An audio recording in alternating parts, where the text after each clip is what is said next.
En el principio era el silencio. Akash es el elemento del éter, el espacio primordial donde nace el sonido sagrado Om. Este elemento conecta tu voz interior con la vibración universal. Cuando cantas mantras, activas tu Akash interno. El silencio no es ausencia, es potencial infinito.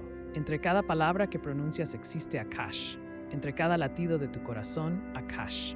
Práctica. Respira profundo y escucha ese silencio vibrante.